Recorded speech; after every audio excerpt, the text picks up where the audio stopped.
다시 한번 인사드리겠습니다. 안녕하십니까? 한 주 동안에 평안하셨습니까? 코로나19가 장기화되면서 다들 몸과 마음이 많이 지쳐갈 것이라 생각됩니다. 교회도 못 가고 학교도 못 가고 사람들이 모이는 장소를 피해서 집에만 머물러야 하는 시간이 계속되고 있습니다. 문제는 이런 견딤이 언제 끝날지 모르고 얼마나 더 지속될지 모른다는 것이죠. 이럴 때 생각나는 말씀이 있습니다. 빌립보서 4장 11절에서 13절인데요. 제가 읽겠습니다. 지금 영상으로 보고 계신 성도님들, 그리고 유튜브로 보고 계신 어디 계신지 모르겠지만 보고 계신 분들은 바로 저와 1대1로 지금 대면한다고 생각하시고 호흡을 맞춰가면 좋겠습니다. 한번 같이 따라 읽겠습니다. 찾으신 분은 따라 읽고요. 제가 읽겠습니다. 내가 궁핍함으로 말하는 것이 아니니라. 어떤 형편에든지 나는 자족하기를 배웠노라. 나는 비천에 처할 줄도 알고 풍부에 처할 줄도 알아. 모든 일, 곧 배부름과 배고픔과 풍부와 궁핍에도 처할 줄 아는 일체의 비결을 배웠노라. 내게 능력 주시는 자 안에서 내가 모든 것을 할 수 있느니라. 이 말씀처럼 바울은 궁핍한 중에서도 궁핍한 것을 견디는 일체의 비결을 배웠다고 말하고 있습니다. 그 비결은 자신한테 있는 것이 아니라 내게 능력 주신 자, 곧 그리스도가 자신을 붙잡아 주시고 강하게 해 주시기 때문에 가능하다고 말하고 있습니다.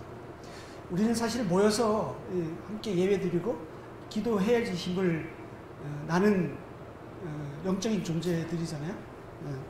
근데 요즘같이 모이지 못하면 아무래도 힘이 빠지고 신앙이 아무래도 흐트러질 수가 있습니다.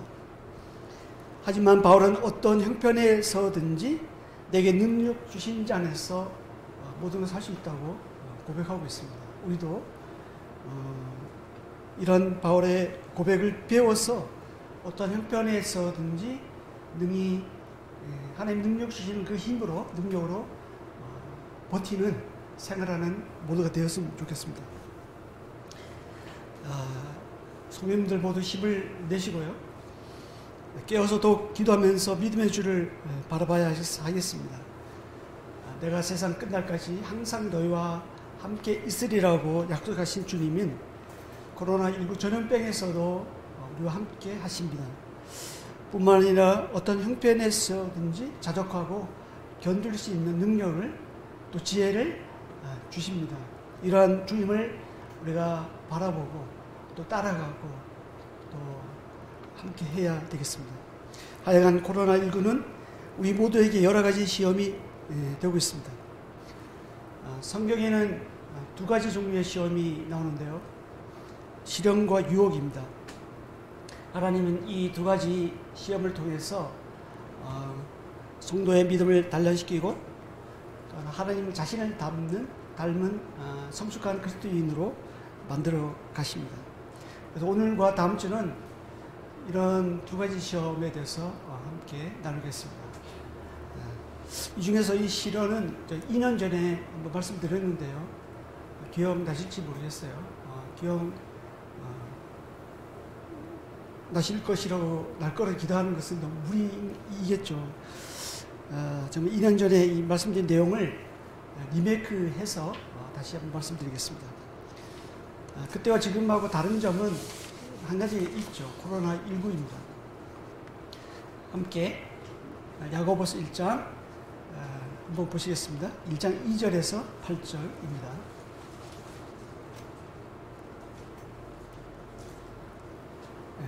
찾아서 썼으면 함께 읽어보겠습니다. 우리 동영상을 보고 계신 우리 성도님도 같이 한번 따라 읽어보시기 바랍니다. 시작. 내 형제들아, 너희가 여러 가지 시험을 당하거든 온전히 기쁘게 여기라. 이는 너의 믿음의 시련이 인내를 만들어내는 줄 너희가 알미라. 인내를 온전히 이루라. 이는 너희로 온전하고 구비하여 조금도 부족함이 없게 하려 함이라. 너희 중에 누구든지 지혜가 부족하거든 모든 사람에게 후히 주시고 꾸짖지 아니하시는 하나님께 구하라. 그리하면 주시리라. 오직 믿음으로 구하고 조금도 의심하지 말라. 의심하는 자는 마치 바람에 빌려 요동하는 바다 물결 같으니 이런 사람은 무엇이든지 주께 얻기를 생각하지 말라. 두 마음을 품어 모든 일에 정함이 없는 자로다. 시험을 참는 자는 12절까지입니다. 시험을 참는 자는 복이 있나니 이런 시련을 견디어 12절만 다시 읽겠습니다. 시험을 찾는 자는 복이 있나니 이런 시련을 견디어낼 자가 주께서 자기를 사랑하시는 자들에게 약속하신 생명의 멸류관을 얻을 것이기 때문이라.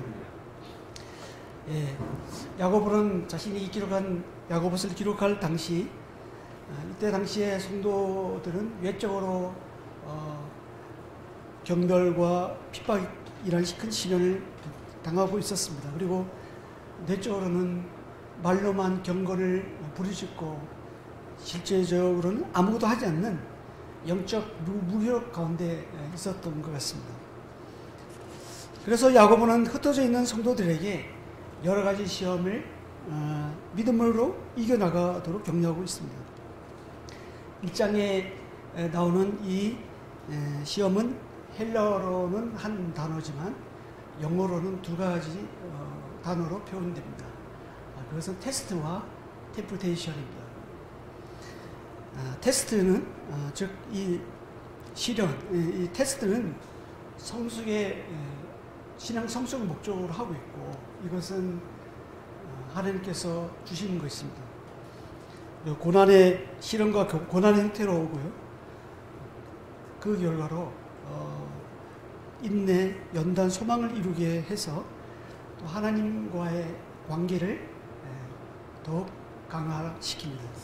반면에 이 템프테이션은 죄를 짓게 하는 목적으로 사단이 줍니다. 유혹의 형태로 오고요. 그 결과 하나님과 관계가 깨뜨리고 또 하나님과 멀어지게 하는 그런 멀어지게 해서 결국에는 멸망케 하는 역할을 합니다. 2절을 한번 이제 한 절 보시겠습니다. 2절입니다. 내 형제들아 너희가 여러 가지 시험을 당하거든 온전히 기쁘게 여기라. 여기서 시험은 테스트, 트라이얼, 테스트를 의미합니다. 시련, 고난으로 표현되고 있고요. 야고보는 이런 시험이 올 때 온전히 기쁘게 여기라고 합니다. 그런데 실제 우리 삶에서 시련이 오면 어떤가요? 기쁨과 절망과 낭망되고 좌절이 먼저 오죠. 그래서 보통 사람은 시험이 오면 하나님과 관계가 강화되기보다는 멀어지고 단절하기 쉽습니다. 그것은 하나님이 주시는 시련은 원래 그런 뜻이 아닌데 우리는 그 뜻과 하나님의 의도와 다르게 좀 다르게 갈 수가 쉽죠. 왜냐하면 우리는 열악한 존재들이기 때문이겠죠. 모든 고난에는 하나님이 가르쳐 주시고자 하는 영적 교훈이 있습니다. 만약에 우리가 이 세상의 사람들처럼 쉽게 낭망하고 불평하고 불안해한다면 하나님의 영적 교훈을 배우지 못한 채로 우리는 고난을 낭비할 수가 있습니다. 그래서 우리는 이 세상의 모든 일, 모든 상황을 주관하시는 하나님의 절대 주권을 인정해야 합니다. 그리고 믿어야 합니다. 사실 우리에게 닥친 이 코로나19는 또 개인적으로 닥친 여러 가지 어떤 시험과 환난, 이 어려움은 하나님의 거대한 섭리 안에 있다는 사실을 우리가 알아야 합니다. 그래서 2절에 보면 너희가 여러 가지 시험을 당하거든 온전히 기쁘게 여기라 말씀하십니다. 여기서 온전히의 뜻은 100%를 의미합니다. 그리고 기뻐하다의 이 동사는 헬라어로 카오마인데요. 자랑하고 싶어서 견딜 수 없는 기쁨을 말합니다. 이러한 충만한 기쁨이 올 수 있는 이유는 현재 이 시련이 잘 극복하고 넘어갔을 때 하나님께서 주시는 위로, 칭찬, 면류관이 기다리고 있기 때문이죠. 그래서 야고보는 여러 가지 시험 가운데에서도 온전히 기쁘게 여길 수 있는 이유를 3절에서 또 말씀해 주고 있습니다. 3절입니다. 내가 너의 믿음의 시련이 인내를 만들어내는 줄 너희가 알미라. 성도들이 여러 가지 시험을 온전히 기쁘게 여길 수 있는 것은 그 시련이 자신의 믿음을 더욱 견고하게 하고 성숙해 한 인내를 만들어내기 때문입니다. 특별히 3절에서의 이 시련은 헬라어로 도키미온입니다. 용광로에서 금을 단련하여 순수한 것으로 만들어낸 것 그럴 때 사용하는 단어입니다. 즉 시련은 믿음을 순수하게 하는 용광로와 같습니다. 성경에는 하나님이 용광로와 같은 시련을 통해 믿음을 연단하는 장면이 많이 나오는데요. 대표적인 인물로 욥, 아브람, 그리고 광야에서 이스라엘, 또 신학에서는 빌립 등 여러 가지 믿음의 인물들을 들 수가 있습니다. 욥은 어떻습니까? 보통 고난이 오면 죄에 대한 징벌로 생각을 합니다. 욥의 세 친구가 그랬죠. 하지만 욥은 경우가 달랐습니다. 욥은 좀 다른 면인데 욥은 의인도 고난당할 수 있다는 것을 욥기서를 통해서 보여줍니다. 그래서 욥기서 23장 10절에 보면 그러나 내가 가는 길을 그가 아시나니 그가 나를 단련하신 후에는 내가 순금같이 되어 나오리라고 고백하고 있습니다. 여기서의 단련은 시험, 검사입니다. 즉 불순물을 검사해서 검사한 불순물을 제거하는 것을 의미합니다. 아브라함은 어땠습니까? 창세기 22장 1절에서 그 일 후에 하나님이 아브라함을 시험하시려고 그를 부르시니 아브라함아 하시니 그가 이르되 내가 여기 있나이다. 아브라함을 시험하시려고, 아브라함을 테스트하시기 위해서 부르셨다고 나오고 있습니다. 하나님이 아브라함을 테스트할 목적으로 부르신 거예요. 그래서 아들 이삭을 모리아산의 번제물로 바치는 말씀을 이 아브라함이 들었을 때 이 하나님의 음성은 아브라함에게는 엄청난 큰 시험이었어요. 하지만 아브라함은 하나님을 전적으로 신뢰했죠. 그리고 순종했습니다. 그래서 그런 시험을 잘 통과한 아브라함에게 하나님은 이 창세기 22장 12절에서 이렇게 말씀하고 있죠. 이제야 내가 하나님을 경외하는 줄 아노라. 이렇게 해서 아브라함은 믿음의 조상의 반열에 믿음의 조상의 반열에 올라서는 명예를 얻습니다. 광야에서의 이스라엘은 어떻습니까? 출애굽기 17장에 보면 또 그런 것을 알 수 있는데 특별하게 신명기 28장 2절에 보면 이렇게 말씀하십니다. 내 하나님 여호와께서 이 40년 동안에 내게 광야 길을 걷게 하신 것을 기억하라. 이는 너를 낮추시며 너를 시험하사 내 마음이 어떠한지 그 명령을 지키는지 지키지 않는지 알려 하심이라. 하나님께서 원하시는 것은 우리를 어렵게 하거나 우리를 시험해서 어떻게 넘어뜨리거나 그런 것이 아니라 하나님은 어찌하든지 자신과의 관계를 더 강화시키고 돈독하게 하고 나 없이는 안 된다는 것을 알려주시기 원하시는 것 같아요. 그래서 우리가 성경의 역사를 보더라도 하나님과 멀어지면 하나님은 기근도 보내시고 전쟁을 일으키시고 또 전염병을 보내셔서 어찌하든지 여호와 하나님만 바라보게 하십니다. 그리고 하나님만 의지하게 하시는 것을 우리가 성경을 읽으면서 우리가 보고 있지 않습니까?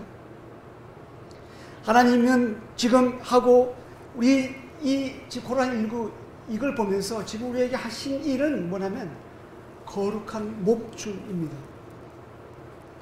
이로 인해서 그동안 인간의 욕망으로 병들어 있는 지구가 잠시 숨 쉴 수 있는 시간을 갖고 있는 것 같아요.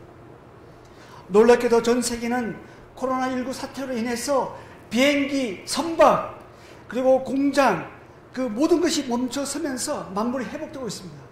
뿐만 아니라 교회도 우리가 모이지 못하고 있지만 죄를 짓고 있는 장소, 그 장소도 죄 짓기 위해서 모이지 못하고 있어요.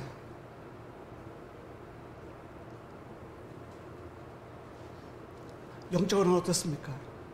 코로나 사태를 통해서 하나님은 우리에게 너희가 이 땅에 너무 집착하지 말고 임박한 예수님의 재림을 준비하라고 지금 우리를 깨우고 있는 거로 봅니다. 더 마지막에 가까울수록 우리는 코로나가 지나가면 또 다른, 코로나는 시작이고 코로나보다 더 강한 존재가 우리에게 또 우리 어렵게 할 수가 있어요. 또 다른 전쟁, 기근, 지진, 또 전염병 같은 재앙이 우리에게 더 빈번하게 찾아올 수 있습니다. 주님은 이런 것을 보면 더욱 정신을 차리고 깨어 기도하라고 하고 말씀하십니다.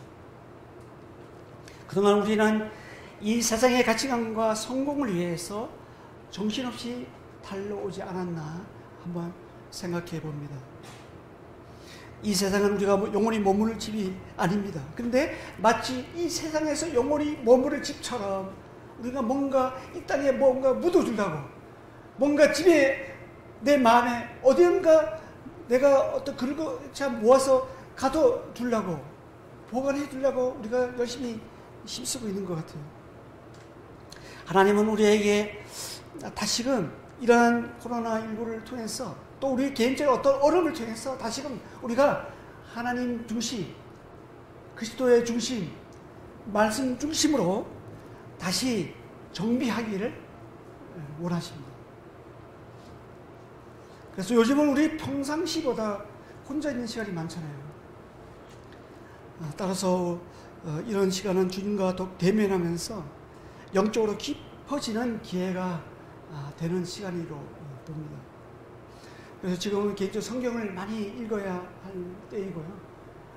그리고 기도를 많이 가져야 할 때입니다. 그래서 주님과의 친밀한 교제를 깊게 가져야 할 시간이라고 봅니다. 사도 바울은 어떻습니까? 사도 바울은 혼자 있는 옥에서 혼자 있을 때 옥중서신을 기록했습니다. 그리고 철로 역정을 쓴 존 보년도 그 작품이 감옥에 있을 때 쓴 작품입니다. 이렇게 고난은 우리를 멈추게 하고 아무도 못하게 하고 우리를 좌절시킬지 모르겠지만 어떻게 보면 이 고난이 주님과의 더 가까이 있게 만들어주는, 주님과 영적 교제의 깊이를 더해주는 그런 도구가 될 수 있다는 것입니다. 우리는 보통 어떤 어려움이 오면 기도 요청을 하죠. 이 어려움이 빨리 없어지기도록 기도 요청하고 우리가 그렇게 또 기도를 합니다. 또 그렇게 우리가 해야 되겠죠. 우리가 그렇게 해도 우리가 그렇게 해야지만 그런 어려움들이 우리 어려움을 유일하게 이겨낼 수 있는, 급할 수 있는 방법은 기도밖에 없잖아요.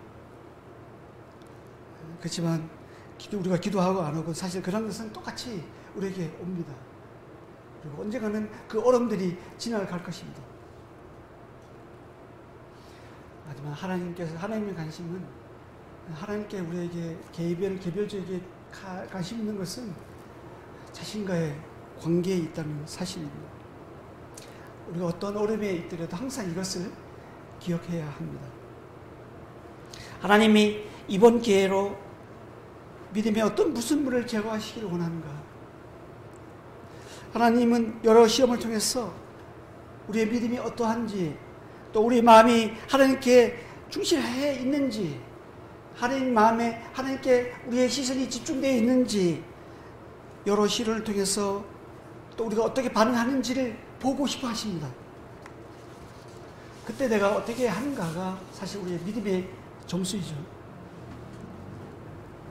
우리의 삶 가운데 어떤 시련, 환난, 역경 등의 용광로가 달궈지면 그 순간에는 우리의 몸속에, 우리의 마음속에 있는 그 믿음이 남고 의심, 욕심, 그 다음에 교만 등의 불순물이 증발되고 제거되는 과정이라는 사실을 우리가 기억하면 좋겠습니다. 4절을 보실까요? 인내를 온전히 이루라. 이는 너희로 온전하고 구비하여 조금도 부족함이 없게 하려 함이라. 여기서 온전히, 이 말은 완전히 끝까지의 의미가 있습니다. 성도의 인내가 중도에 포기됨이 없이 끝까지 지속되어야 함을 말하고 있습니다. 야고보가 이 말씀을 강조하고 있는 것은 당시 초대교회 성도들이 어떤 시련이 왔을 때 인내하지 못하고 또 믿음을 저버리는 경우가 왕왕 있었기 때문입니다. 사실 우리 믿음의 시련이 오래 지속되고 또 힘든 시간이 앞으로 얼마나 더 지속될지 모를 때 우리는 불안해하고 답답해하죠. 그리고 고난의 시간이 생각보다 오래 갈 때 이 마음과 몸이 지칩니다.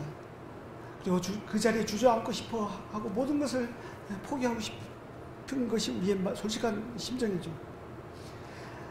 그래서 야고보는 이럴 때, 그런 순간에도 인내를 온전히 이루라고 말씀하십니다. 특히 요즘에 우리가 사회적 거리두기로 사회적 거리두기 강화로 어쩔 수 없이 모이지 못하고 있습니다. 한 가지 살짝 염려되는 것은 이것이 우리의 개인적인 신앙을 나태하게 만들고 하나님과 멀어지게 하는 것이 되지 않을까 하는 것입니다. 그리고 우리가 교회에서 지금 온라인 예배로 이제 준비하는 이 최소 인원 20명도 채우기도 힘든 것이 사실입니다. 어느덧 모이는 불편함보다는 집에서 혼자 있는 것이 더 편해질 수 있겠다는 생각이 듭니다. 그래서 하나님은 우리에게 말씀하십니다. 어떠한 경우라도 우리가 모이기를 힘써야 한다는 거예요. 우리 교회라는 공동체가 사실 이 예배 공동체이고 이 믿음의 공동체가 함께 모여서 기도하면서 해야지 힘을 나고 또 그 힘을 받아서 세상 가운데 나가서 이제 우리가 살을 수 있는 존재들이거든요.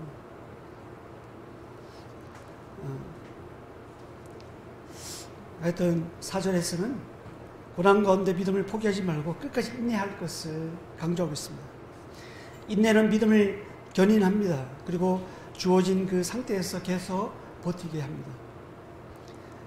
그러한 인내는 그리스도의 닮은 인격으로 우리를 만들어냅니다. 인내는 곧 신앙의 지구력이라고 볼 수가 있어요. 우리의 그리스도에서 그리스도의 당상한 분량까지 나가는 이 믿음은 벼락치기는 없는 것 같아요. 벼락치기 아닙니다. 한순간에 만들어지는 것이 아니라는 것이죠. 반드시 인내라는 과정을 통해서 조금씩 그리스도를 닮아가게 된다는 것입니다. 그래서 우리가 믿음의 경주를 끝까지 포기하지 말고 해야 하는 이유가 여기 있습니다. 그래서 인내는 온전하고 구비하여 조금 더 부족함이 없게 하나님 앞에서도 돕습니다. 그리스도의 장성한 분량이 충분한 데까지 이르는 방법으로 야고보는 인내를 온전히 이루라고 권면하고 있습니다.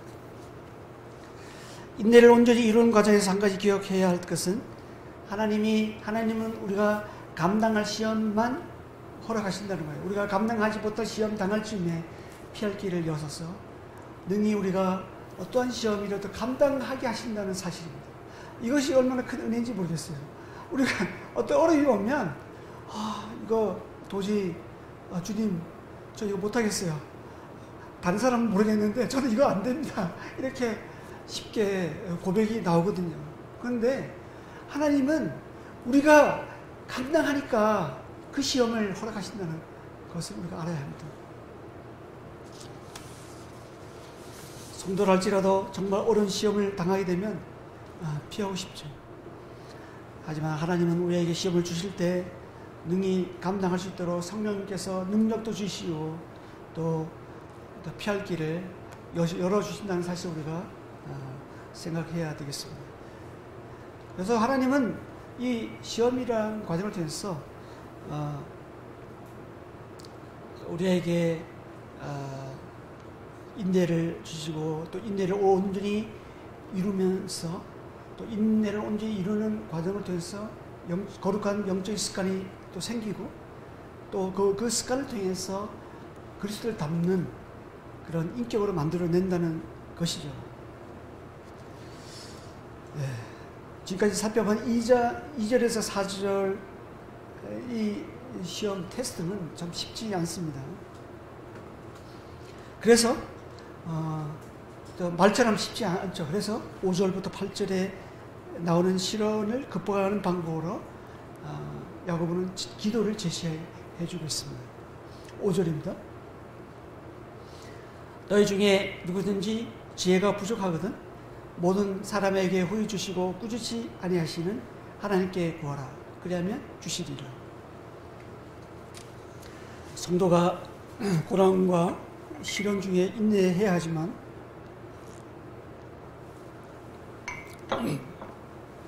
야고보는 자신의 힘으로는 가능하지 않다는 것을 알고 있었어요.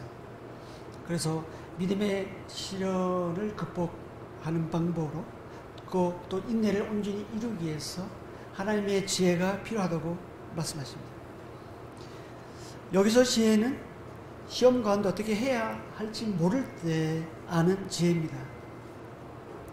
저는 이 코로나 사태를 보면서 이 사태를 겪으면서 인간의 무력함, 무능함을 봅니다. 사실 우리가 어때요? 요즘에 굉장히 빨리 변화되고 있잖아요. 그리고 인공지능, 그 다음에 증강현실, 4차 산업 등 인간이 나서면 안 될 것이 없는 그런 것처럼 보이는 그 세상 속에서 우리가 살고 있습니다. 그런데 어떻습니까? 눈에 보이지 않는 이 작은 바이러스, 여기에 세계 인구 75억 명이 멈춰 섰습니다. 딱히 대책이 없죠. 사람과 대면하는 것을 피하고 가능한 스스로 격리해서 혼자 있으라고 내놓는 것이 밖에는 뭐 달리 대책이 없어요.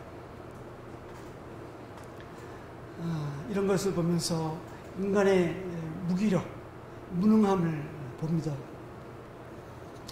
이럴 때 하나님께서 우리에게 주신 메시지가 어떻습니까? 넌 나 없이 못 살아. 넌 내가 필요해. 이라는 것이죠. 우리는 하나님 없이 뭔가 쌓으려고 하고 뭔가 할 수 있다고 생각합니다. 그래서 창세기부터 인간이 범죄할 때 바벨탑을 그렇게 쌓았잖아요. 그런데 하나님이 없이 뭔가 쌓으려고 하지만 그것이 어떤 것이 될지 모르겠지만 결국 무너지는 바벨탑이라는 사실을 우리가 알아야 합니다. 세상은 인간의 과학과 문명이 지배하는 것 같지만 하나님이 바이러스 하나만 허락하면 한순간에 멈춰버린다는 사실, 한순간에 무너져 버린다는 사실이 우리가 알아야 하겠죠. 그래서 우리가 인간의 무능함과 무기력을 인정하고 하나님 앞으로 나아가야 합니다.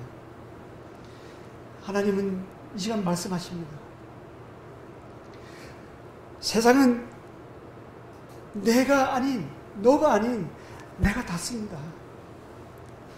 너는 나를 의지해야 돼. 근데 참 안타까운 것은 이 교회가 이 바이러스의 온상이 된 것처럼 보도하고 있다는 사실, 안타깝습니다. 이런 현상인 전염병 재앙을 통해서 하나님께서 우리에게 주는 이 교훈을 가로막고 있는 것을 보여요. 하지만 우리가 그럼에도 불구하고 하나님의 음성을 우리가 듣고 하나님을 더 의지해야 합니다.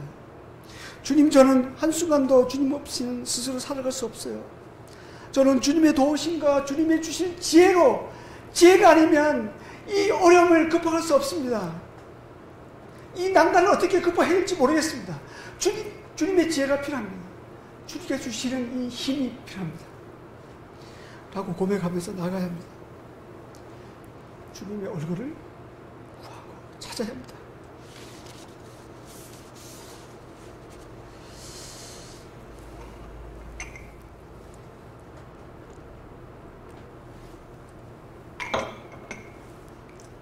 우리가 이름에도 불구하고 이 고난이란 거대한 터널을 통과하고 있을 때는 여전히 힘듭니다.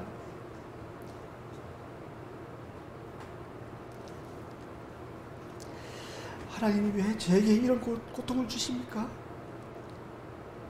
지나고 나면 알게 되겠지만요, 대부분 시련 가운데 있을 때는 잘 모릅니다.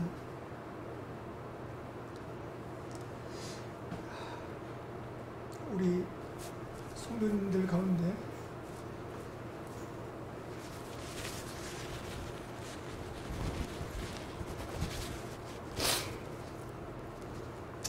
질병이나 가난이나 어떤 여러 가지 실패로 어려움을 당하고 있는 분이 계시죠.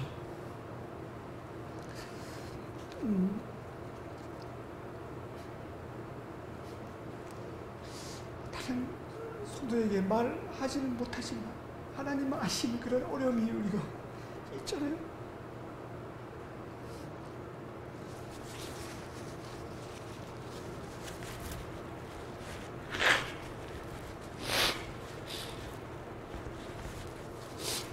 하나님, 이걸 통해서 우리에게 주시고자 하는 게 무엇이죠? 하나님께서 우리에게 원하시는 것이 무엇이죠? 나는 어떻게 대처하면 좋죠? 모를 때가 많습니다. 그래서 하나님께 우리가 구해야 합니다. 그러면 주시려고 약속하십니다.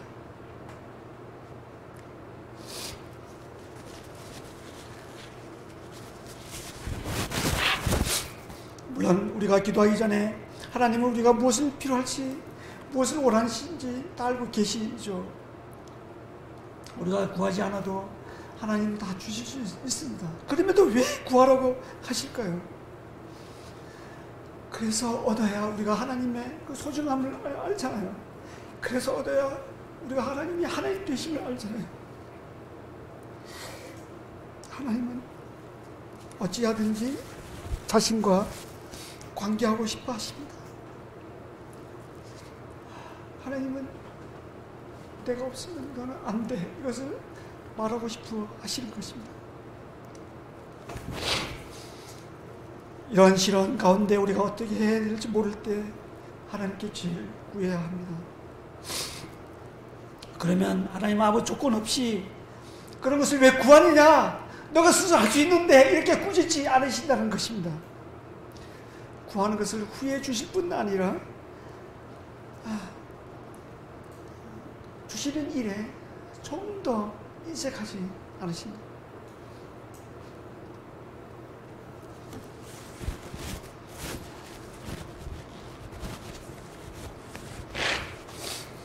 하나님은 우리가 고난, 어려움 가운데 우리를 그냥 혼자 알아서 하라고 내버려 두시지 않는다는 것이죠.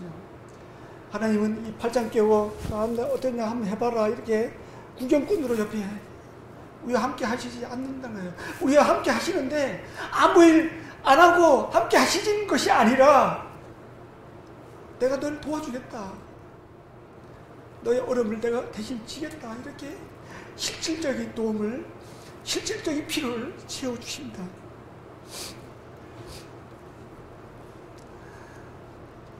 그리고 그 고통에 우리와 함께 하시고 참여하신다는 것입니다. 함께 아파하신다는 거예요. 왜냐하면 주님도 그런 어려움을, 그 고난을 경험했기 때문이죠. 우리와 똑같은 시험을 당하셨다고 히브리서 4장 15절에서 말씀해 주고 있습니다. 6절입니다. 오직 믿음으로 구하고 조금 더 의심하지 말라. 의심하는 자는 마치 바람에 밀려 요동하는 바닷물 같으니. 이 말씀은 하나님께 구하는 기본적인 자세를 말합니다. 마가복음 11장 24절 말씀과 맥을 같이 하는데요. 그러므로 내가 너에게 말하노니 무엇이든지 기도하고 구하는 것은 받은 줄로 믿어라. 그리하면 너에게 그대로 되리라. 하나님께 구하는 성도는 하나님께서 구하는 것을 주실 줄로 확신해야 된다고 말씀하시는 것입니다. 6절에서 의심하다 라는 이 말은 신뢰와 불신 사이에서 왔다 갔다 하는 두 마음을 품는 것을 말합니다. 하나님을 믿기는 하는데 기도하면서 하나님께서 이것을 해결해 주실 것이라고 나는 인정하고 믿긴 하는데, 또 다른 한편으로는 이 현실 세계를 보면 과연 그럴까? 또 현실 속에서 고민하고 염려하고 걱정하는 이 두 마음, 이것이 여기서 말하는 의심하다 입니다. 그런 것을 하지 말라는 거 말씀하고 있는 거예요.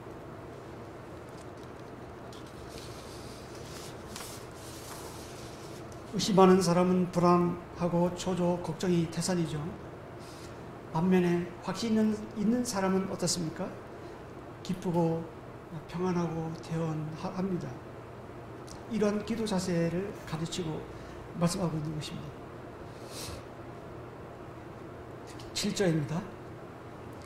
7절, 8절, 9절에 11절 넘어가겠습니다. 9절에서 11절은 소유가 없음에, 그 7절은 온전히 이제 두 마음 부은 자가, 6절에서 말하는 두 마음 부은 자가 하나님을 온전히 신뢰하지 않고 기도하면서 그 기도를 이루어지길 바라는데, 하지만 이러한 사람은 전부터 응답되지 않는다는 것을 생각하고 있기 때문에 생각하고 있어야 함을 이제 말씀하고 주고 있고요. 8절은 8절도 뭐 6절하고 비슷한 맥락입니다. 7절, 8절도. 그리고 9절에서 11절은 소유가 없음에서 오는 시험을 다루고 있는데요. 이걸 이제 다른 측면으로 보면 우리의 자랑과 우리가 의지할 대상이 재물이 많음에 있지 않다는 것을 가르치고 있습니다. 12절 보겠습니다. 시험을 참는 자는 복이 있나니 이는 시련을 견디어 낸 자가 주께서 자기를 사랑하신 자들에게 약속하신 생명의 면류관을 얻을 것이기 때문이라. 여기서 시험을 잡는 자는 앞서 말씀드린 2절에서 11절을 통과한 사람을 말합니다. 여기서 참다는 이제 헬라어로 히포네노라는 단어인데요. 오랜 시간 동안에 참을성 있게 지속적으로 견디는 것을 말합니다. 시험은 당할 때는 괴롭지만 그것을 극복할 때는 복이 임하게 됩니다.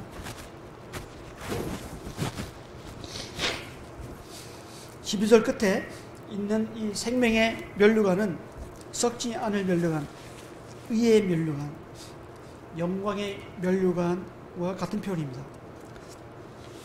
이런 면류관을 시험을 이긴 자에게 주어지는 상급이라는 것이죠. 우리가 요한계시록에 나와 있는 7교회를 보면 이기는 자에게 주시는 7교회에게 이기는 자에게 주시는 그 상급들이 표현되고 있잖아요.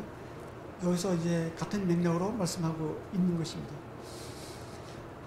이사야 선지자는 나라가 멸망해 가는 절망 가운데서도 메시아가 도래하면 회복될 그 날을 바라봤습니다. 그리고 소망의 미래를 예언했습니다. 당시 사람들은 현재 닥치는 그 고난의 시작만 보고 낭만하고 있을 때 이사야는 고난의 끝을 봤습니다. 그리고 회복될 미래를 바라봤습니다. 그래서 이사야서 후반에 가면 감사와 찬양하는 그런 기사들이, 글들이 많이 나오고 있죠. 지금 우리에게 닥친 이 현실이 아무리 어렵다고 해도 앞으로 남은 미래도 계속 그렇다고 할 수가 없는 것이죠. 코로나19가 길어봐야 1년, 2년이 되지 않겠습니까? 뭐 3년 그 이상 우리가 평생 이 코로나 위기 속에서 살아가겠습니까? 개인적인 어려움도 마찬가지겠죠. 이것이 평생 죽을 때까지 우리를 힘들게 하겠습니까? 언젠가는 끝이 납니다.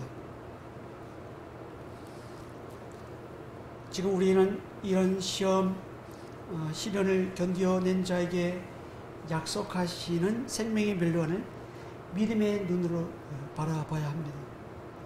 그리고 성령의 능력으로 미리 감사를 선포하고 찬양을 드려야 하겠습니다. 저는 코로나19 사태를 통해서 이 코로나 사태가 진전되고 지나가면 우리 한국교회를 부흥하고 우리 서대문교회를 부흥하고 우리 성도님들 각자의 믿음을 또 성숙시키는 그날을 꿈꿉니다. 우리 안에서 착한 일을 시작하시는 그리스도께서 그날까지 능히 이 일을 이루어 가십니다. 어쩌면 이 고난과 시련이 하나님을 떠나 있는 것보다는 이런 고난과 시련을 통해서 하나님의 임재를 경험하는 것이 우리에게는 더 큰 복이고 가치라 할 수가 있습니다. 그런 의미에서 시편 119편 71절에서 시편 기자는 이렇게 고백하고 있죠. 고난당한 것이 내게 유익이라. 이로 말미암아 내가 주의 율례들을 배우게 되었나이다. 이렇게 해서 말씀을 정리하겠습니다. 오늘은 야고보서 1장 2절에서 8절 말씀을 통해서 또 12절 말씀을 통해서 여러 가지 시험을 만나거든 이런 주제로 함께 나눴습니다. 성도들은 코로나19 외에도 개인적으로 여러 가지 형태의 어려움과 시련, 연단을 받습니다. 그럴 때 나만이 그런 고통을 당하고 있다고 생각하기 쉽죠. 그래서 온전히 기뻐하기보다는 절망과 좌절에 빠지기가 쉽습니다. 그럼에도 불구하고 이 야고보서에서 너희가 여러 가지 시험을 당하거든 온전히 기쁘게 여기라고 명령하고 있습니다. 명령에 순종하면 기쁨이 오는 거예요. 기뻐서 순종하는 게 아니라 순종하면 주님께서 순종하는 자에게 오는 평강과 기쁨을 주십니다.